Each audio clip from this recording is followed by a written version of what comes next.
महाराष्ट्र सरकार द्वारा मराठा समाज के विद्यार्थियों को ओबीसी छात्रों की तर्ज पर शैक्षणिक योजनाओं और सुविधाओं का लाभ देने के निर्णय का राष्ट्रीय ओबीसी महासंघ ने स्वागत किया है।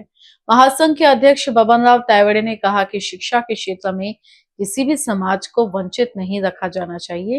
हालांकि उन्होंने सरकार से ओबीसी विद्यार्थियों के लिए भी अतिरिक्त सुविधाएं लागू करने की मांग की है। बबन राव तायवाड़े ने कहा कि राष्ट्रीय ओबीसी महासंघ के संघर्ष के बाद ओबीसी विद्यार्थियों को भी कई शैक्षणिक योजनाओं और छात्रवृत्तियों का लाभ मिलना शुरू हुआ।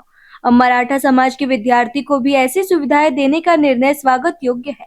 साथ ही उन्होंने मांग की कि दूसरे राज्यों में पढ़ने वाले ओबीसी विद्यार्थियों के लिए फ्री शिप योजना लागू की जाए और व्यावसायिक पाठ्यक्रमों में प्रवेश लेने वाले छात्रों को समय पर छात्रवृत्ति व शुल्क राहत का लाभ मिले।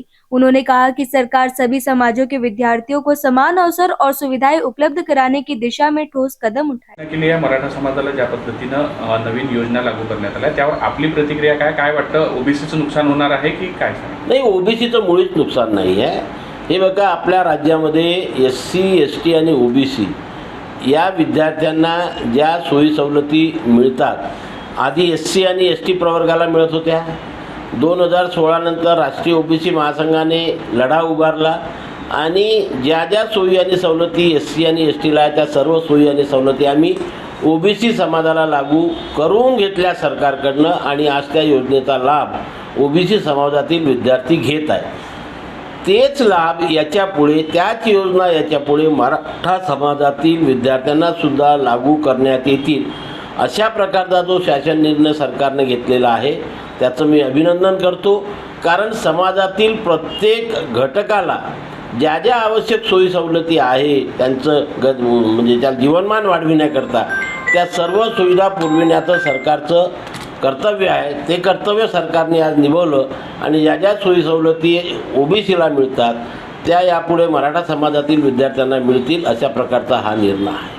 पण हा घेत असताना याच्यातले दोन निर्णय आहेत। त्या निर्णयावरती माझा आक्षेप आहे की ओबीसी समाजातील जे विद्यार्थी परराज्यामध्ये शिकायला जातात त्या विद्यार्थ्यांना अजूनपर्यंत फ्रीशिप योजना सरकारने लागू केलेली नाही। तसेच व्यावसायिक अभ्यासक्रमामध्ये संस्था स्तरावरती ज्या ॲडमिशन होतात आणि ज्याला कॅप मंजुरी देते त्या विद्यार्थ्यांना शिष्यवृत्ती व फ्रीशिप ह्या दोन्ही योजनेचा GR सरकार लवकर काढत नाही आणि त्या योजनेपासून विद्यार्थ्यांना वंचित राहावं लागतं आणि म्हणून या दोन्ही योजनेचा स्वतंत्र GR सरकारने ओबीसी विद्यार्थ्यांकरता काढावा, लागू करावा आणि त्याच प्रकारे मराठा समाजातील विद्यार्थ्यांना द्यावा। आमची कुठल्याही प्रकारची हरकत राहणार नाही। पण आज जसं सांगण्यात आलं की ज्या ज्या योजना ओबीसी समाजातील विद्यार्थ्यांना मिळतात त्या योजना मराठा समाजातील विद्यार्थ्यांना यापुढे लागू राहतील।